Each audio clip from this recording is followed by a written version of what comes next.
Okay, so we're going to talk about some different structures, some different types of poetry. So we know poetry, we've got lots of types of figurative language. We could have similes or metaphors or hyperboles or personification. We could see onomatopoeia. We know that our groups of lines in poems are called stanzas. We know that poems can rhyme, they don't have to. We know that they can keep a certain kind of rhythm, the beat as you read it. But now we're going to learn about some specific structures for poems, how we could categorize poems. So like we have, think about your genres. In your fiction books, you could have mystery or realistic fiction or historical fiction. They kind of fall into their category. This is how we can classify poems and put them in their category. So one type of poem, one structure, is free verse. A free verse poem doesn't have a specific pattern, so it doesn't follow any specific rhyming pattern or any syllable pattern, and it doesn't have a specific structure. So a free verse poem could all be written in one big stanza, or it could be written in 10 little stanzas. It's not specific. It gives the poet a lot of creative freedom when they write a free verse poem because they don't have to follow a pattern and they don't have to follow a structure. Then, a poem that tells a story would be a narrative poem. So like we just wrote personal narratives. We wrote a story about your life.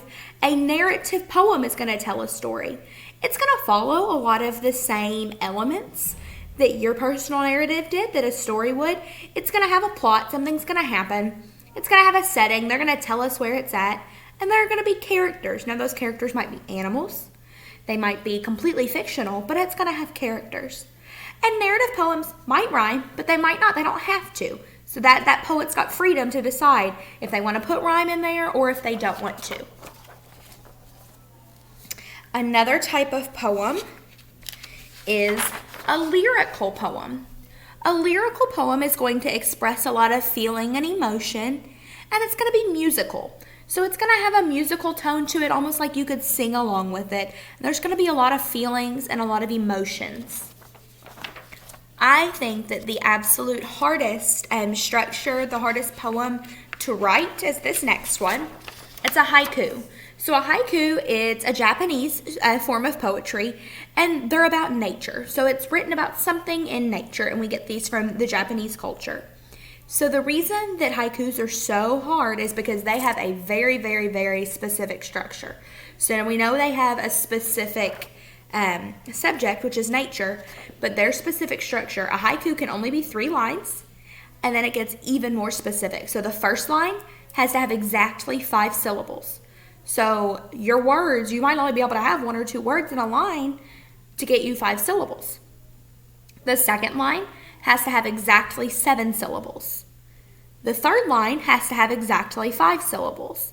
So haikus, not just this, they don't just stop at being specific and saying, oh, it's a 3-line poem. It's a 3-line poem that follows the 5-7-5 syllable count structure. I think they are definitely the most difficult. And the last structure of poetry we're going to look at are limericks. So limericks are humorous. They're normally funny. They might be just silly, like not make any sense, or they might actually have a joke or something funny with them. They do follow a specific rhyming pattern. So limericks are 5 lines. They follow an A-A-B-B-A pattern. What that means is the last word of lines 1, 2, and 5 rhyme, and the last word of lines 3 and 4 rhyme.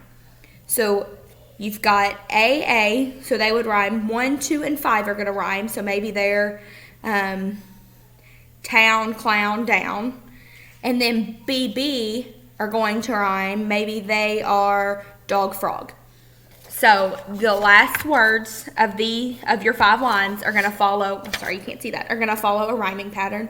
And normally when you read limericks, they're almost kind of sing-song-like. Like you could definitely keep an easy pattern, an easy beat with them to sing along. So those are our structures of poetry. We have our structures, and then we also have all of our different figurative language in this lesson. And the figurative language, it's super important to be able to identify what figurative language an author and a poet is using.